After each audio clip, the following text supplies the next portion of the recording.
श्रोताओं, काव्य मंजरी 58 पर आपका हार्दिक अभिनंदन है। जैसा कि आप जानते हैं, मल्टीपर्पस मंच है। इस मंच से मैं कविता भी सुनाता हूँ, मानस की मार्मिक प्रसंगों की चर्चा भी करता हूँ और साथ ही साथ अपने कुछ निजी विचार भी रखते रहता हूँ। तो बंगाल चुनाव के बाद मुझे लगता है कि तमाम क्षेत्रीय जो पार्टियां हैं, जिस तरह से केजरीवाल के साथ किया गया, पहले जेल में डाल दिया बिना कोई बिना कोई कारण, कोर्ट ने बरी भी कर दिया और पूरी पार्टी को जेल में डाल दिया। उसके बाद अपना इलेक्शन करके जीत गया। अब कोई नेता ही नहीं रहेगा तो क्यों नहीं जीत जाएगा? वो तो इलेक्शन जीत जाएगा। उसके बाद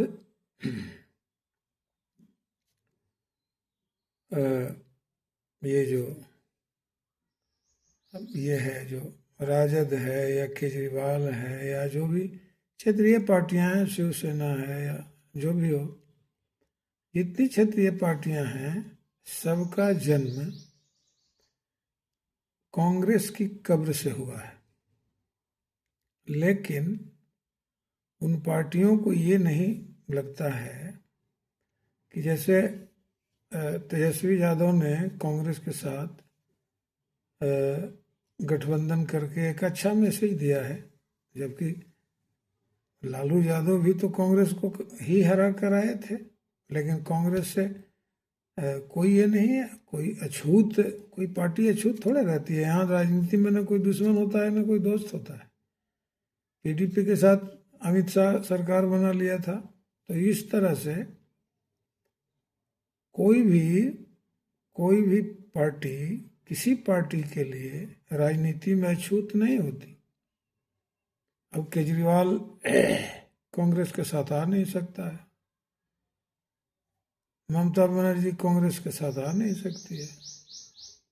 जैसे उत्तर प्रदेश में भी तो कांग्रेस को ही, मान लीजिए कि पहले तो सभी राज्यों में कांग्रेस ही थी, तो मुलायम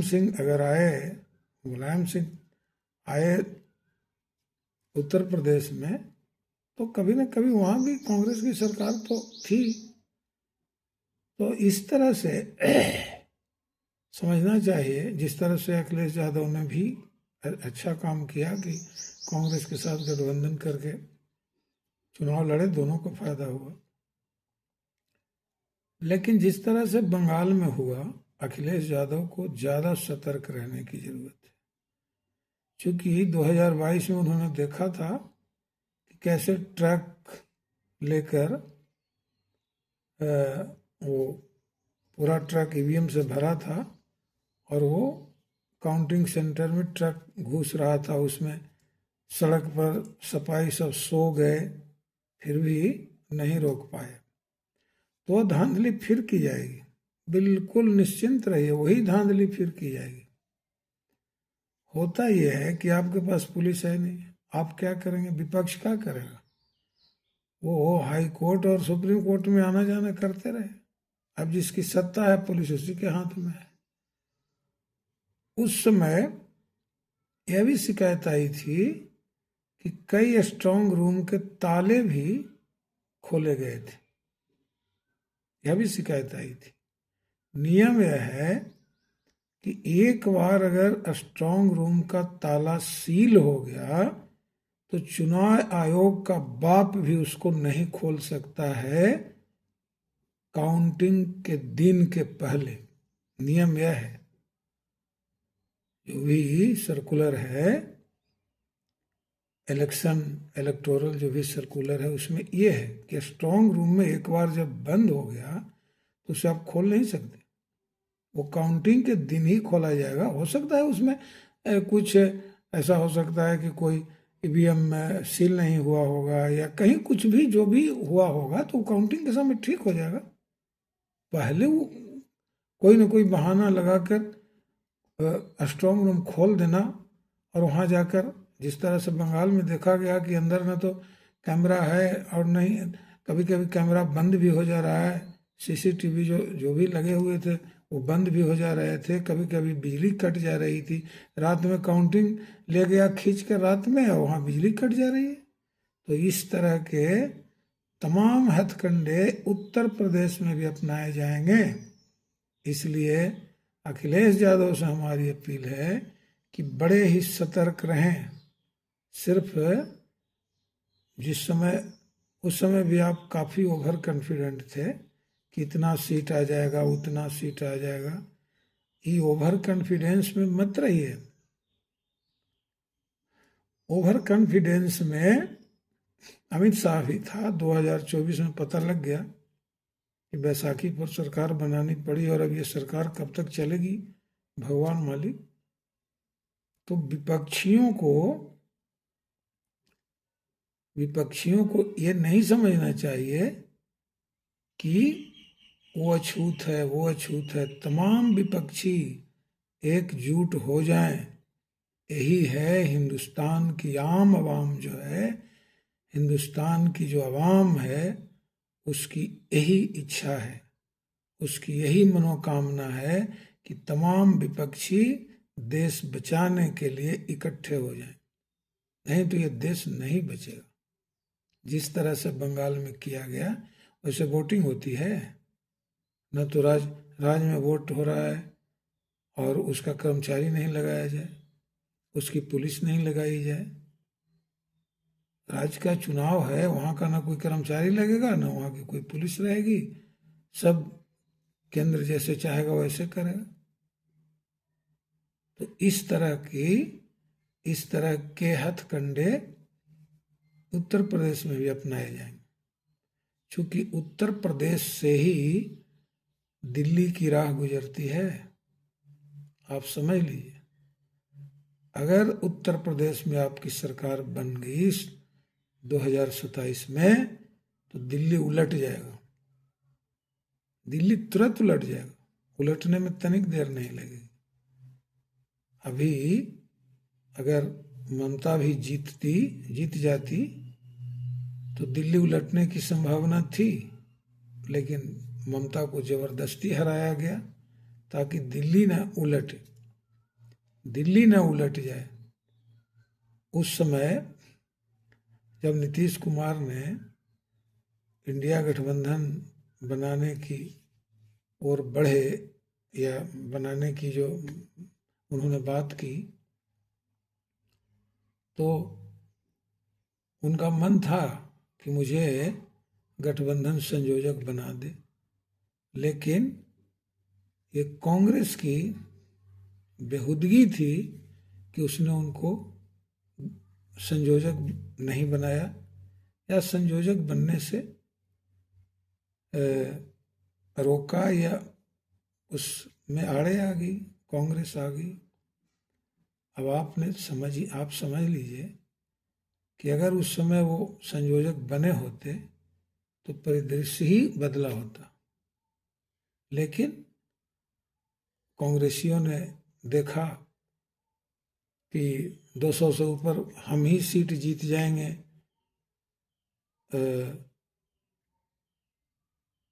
2005 की तरह, बस फिर हम ये कर लेंगे 2004 की तरह, और फिर हम ये कर लेंगे, अपना प्रधानमंत्री बना लेंगे। ऐसे नहीं होता है। और 100 के अंदर सिमट गई। ज्यादा ओवर कॉन्फिडेंट होने की ये कोशिश मत करिए। तमाम पार्टियों से मेरा अनुरोध है कि ज़्यादा ओवर कॉन्फिडेंट मत होइए, ज़्यादा ओवर कॉन्फिडेंस में मत रहिए।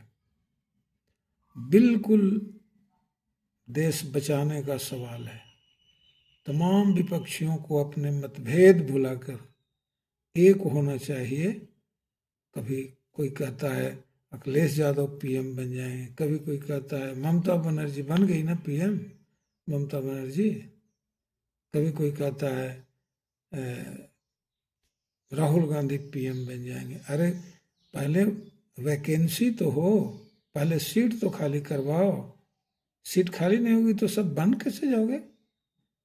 इसलिए मेरी अपील है तमाम विपक्षी दलों से कि आप कम से कम ऐसा ना करें कि अपने ही कुछ कार्यकर्ताओं के अति उत्साह में बोले गए या दी गई सलाह पर काम करने लगिए कि हाँ अब तो हम प्रधानमंत्री बन गए। ऐसा प्रधानमंत्री बनना इतना आसान नहीं है। और भी आज के जो हालात हैं, 2.5 लाख 3-3 लाख फौज लगाकर चुनाव लूटा जा रहा है, इसमें प्रधानमंत्री नहीं बनिएगा। न अखिलेश यादव बनेंगे, न ममता तो बन ही गई पीएम, और न तो राहुल गांधी बनेंगे। इसलिए ज़्यादा कॉन्फिडेंस में रहने की जरूरत नहीं है। अगर पीएम बनना है किसी को, कोई बने तो पहले बहुमत लाना होगा। बनने की तो बात दूर है, पहले बहुमत आएगा तब ना पीएम बनोगे। बहुमत कैसे आएगा? इसी तरह जब केजरीवाल कांग्रेस से दूरी बनाए रहे, ममता बनर्जी लेफ्ट को अछूत समझे, कांग्रेस को अछूत समझे, ऐसे होता है। शिवसेना वाले भी बहुत कॉन्फिडेंट थे, पता लग गया ना विधानसभा में। वो तो लोकसभा में कुछ सीटें आ गई तो ओवर कॉन्फिडेंट हो गए सब लोग, विधानसभा में पता लग गया।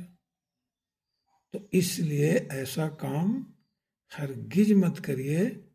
आप सभी विपक्षी दलों से मेरी अपील है कि बगैर किसी मतभेद के आपस में एकजुट होइए और देश बचाइए।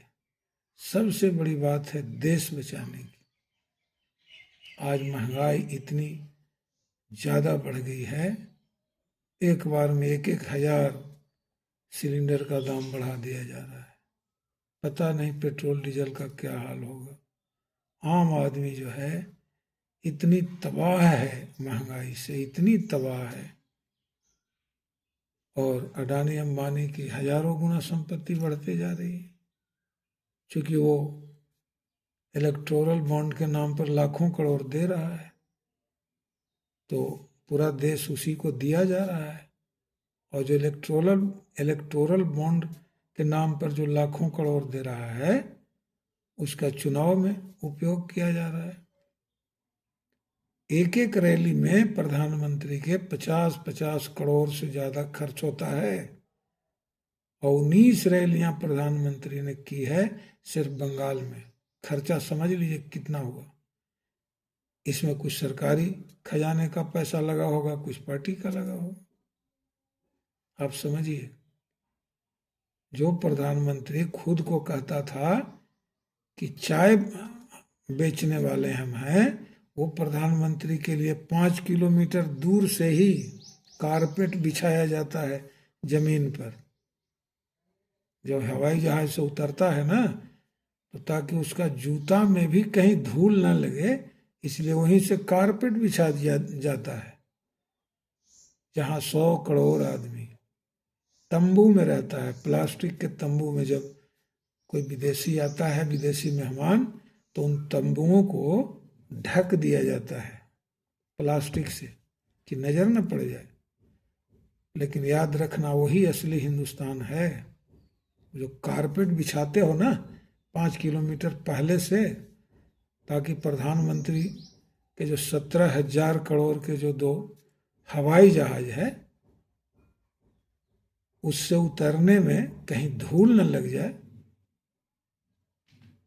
जूते में जो लाखों के जूते हैं, उनमें धूल न लग जाए। तो वो कहाँ से आता है? वो सब पैसा कहाँ से आता है? वो सब पैसा ये जो अडानी अंबानी को जो देश दिया जा रहा है, तमाम जंगल, चाहे वो छत्तीसगढ़ के हों, झारखंड के हों, अंडमान निकोबार के हों, तमाम जंगल दिए जा रहे हैं कौड़ी के भाव अडानी को, अंबानी को, तो उसके एवज वो देता क्या है? कुछ तो देता होगा। वही देता है, पार्टी में लाखों करोड़ का चंदा देता है,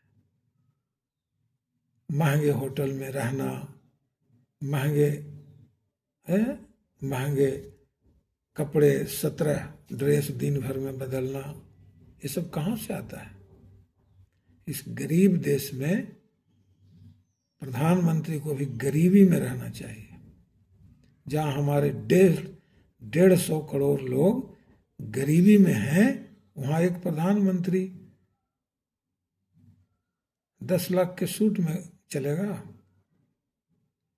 वहाँ का प्रधानमंत्री 10-10, 20-20 लाख न जाने कोई ठिकाना है? वो तो अनुमान विरोधी लगाते हैं, कितना करोड़ कितना लाख तो कुछ पता ही नहीं है भाई। पूरा जो देश बेच के और शौक उड़ा रहा है, उसका क्या ठिकाना है कि कितने करोड़ का है, कितने लाख का है? तो इस तरह का जो प्रधानमंत्री होगा, वो देश को कहाँ ले जाएगा, ये तमाम विपक्षी दलों को सोचना चाहिए। लेकिन यहाँ तो ऐसा हाल है कि तमाम विपक्षी दल अपने अपने कुनबे को बचाने में लगे हुए हैं, किसी का नहीं बचेगा। न तो पीडीपी का बचा, न तो शिवसेना का बचा, न तो केजरीवाल का बचा। इसी तरह तमाम जो क्षेत्रीय दल हैं, उनके कुनबे ध्वस्त हो जाएंगे।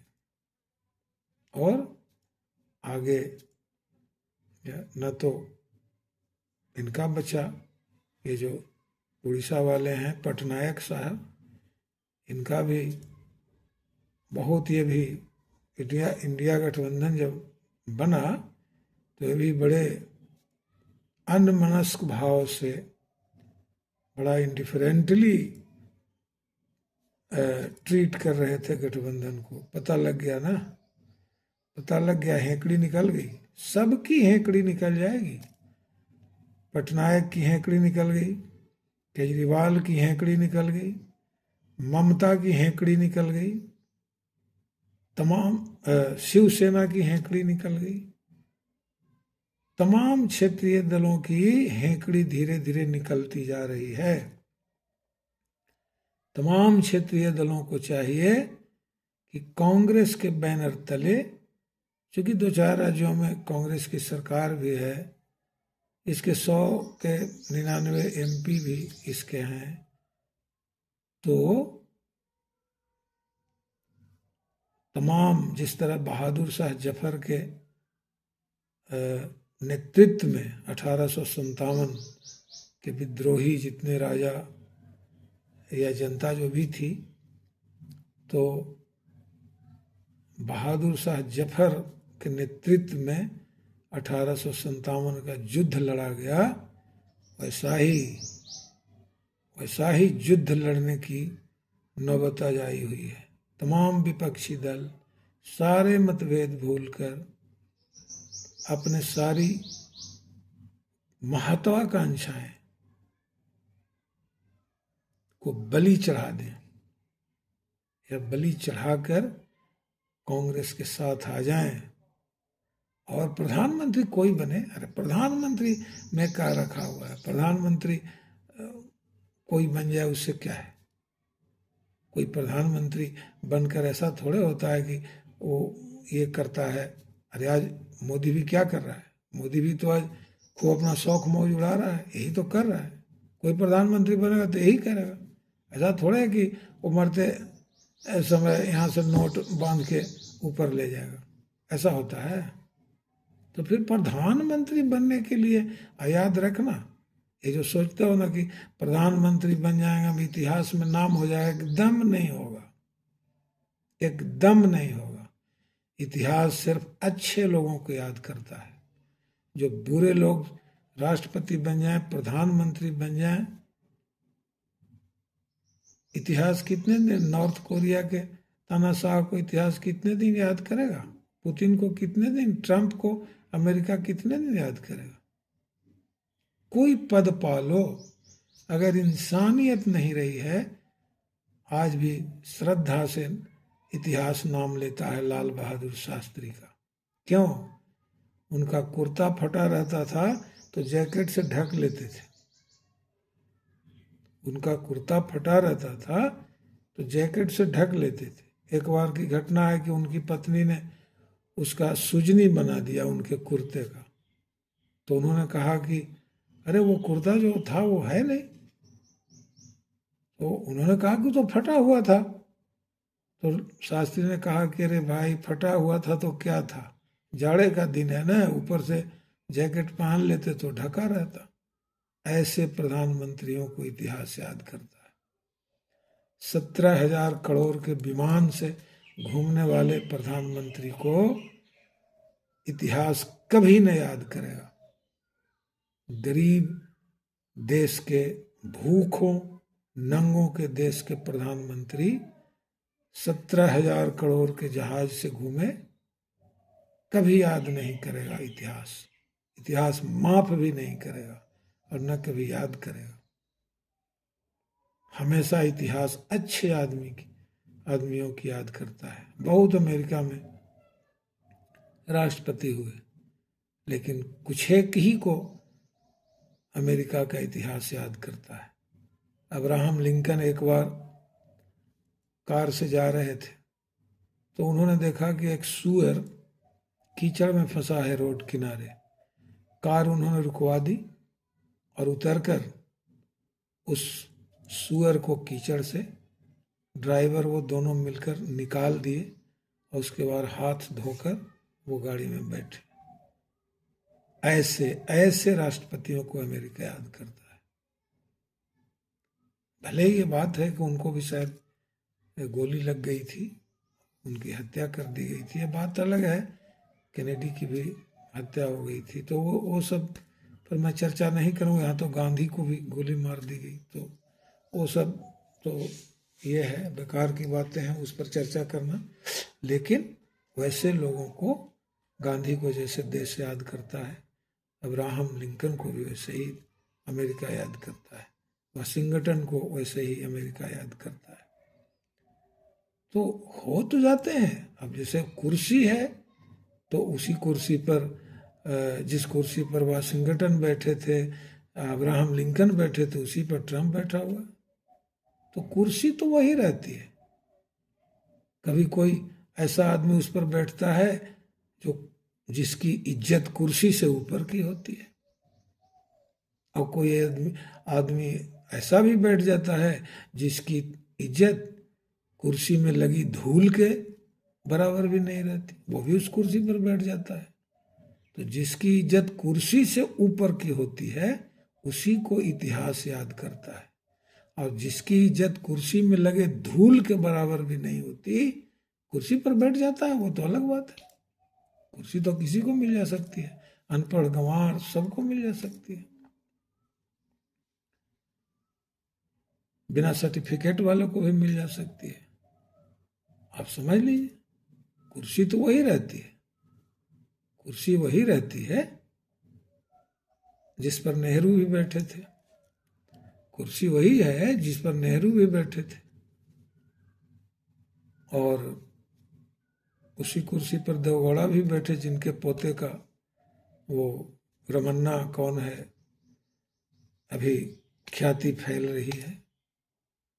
तो कुर्सी तो वही रहती है, लेकिन लोग बदल जाते हैं। तो ये कहना कि प्रधानमंत्री बन जाएंगे बस हमारा नाम इतिहास में लिखा जाएगा, बिल्कुल इतिहास में कार्ड लिखा जाएगा, लोग थूकेंगे भी नहीं। ऐसे लोगों के नाम पर लोग थूकते भी नहीं है। आज जिस तरह से नेतन्याहू इजराइल को बर्बाद कर रहा है, कभी इजराइल इसका नाम याद करेगा? कभी नहीं याद करेगा।